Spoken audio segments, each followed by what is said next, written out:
Здравейте, вие сте с Работен със вкусна храна, а днес ще пробваме рецепта за палачинки от интернет. Може да намерите цялата рецепта долу в описанието, описана подробно, както и нужните продукти за нея. Като за начало взимаме една купа и слагаме 3 яйца вътре. След като сме сложили яйцата, добавяме захарта и разбъркваме хубаво.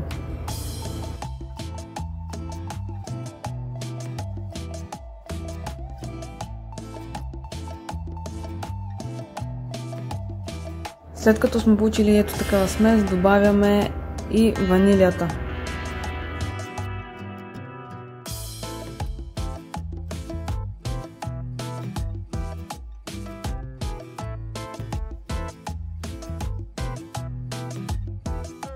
Като отново сме разбъркали хубаво, добавяме и брашното.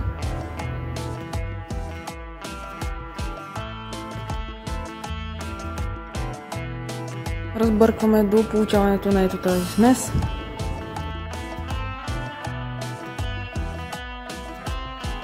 А след това добавяме и прясното мляко.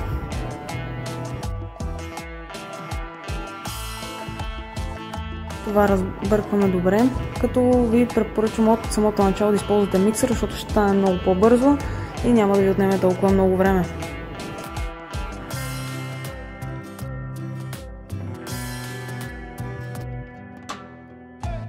Тук аз добавих още малко брашно.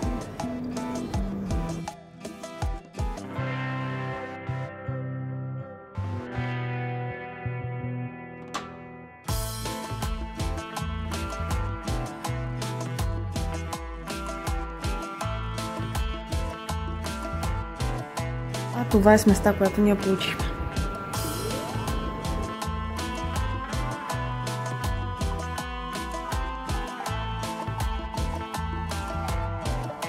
Взимаме специален тиган за палачинки и го намазваме с масло, защото така палачинките ще станат по-ароматни.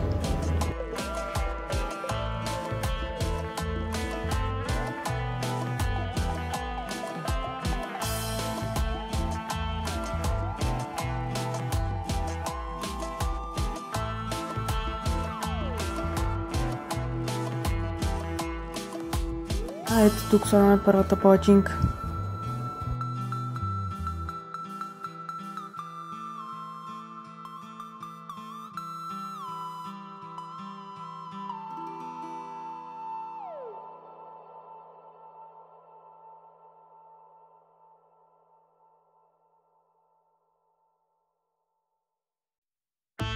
Ето сега ще ви я покажа и от другата страна.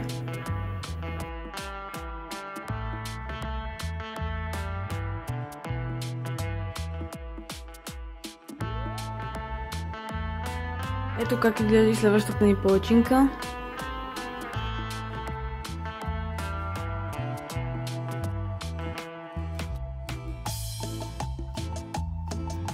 Ето я и от другата страна.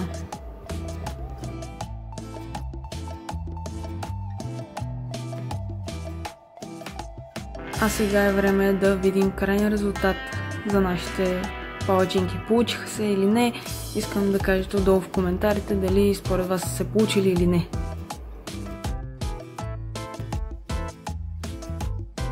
Аз лично мога да кажа, че се получиха добре, но със сигурност в нашия канал ще пробваме още една специална рецепта за палачинки, така че ако ви е харесало, последвайте за още такива рецепти, защото ще ви очакват още много лесни, бързи и вкусни рецепти. Не забравяйте да харесате видеото, ако харесвате палачинки. Аз лично мисля да пиша тази рецепта успешна, но вие може да си кажете мнението в коментарите. Ще се радваме да изпробвате и рецептата. До скоро!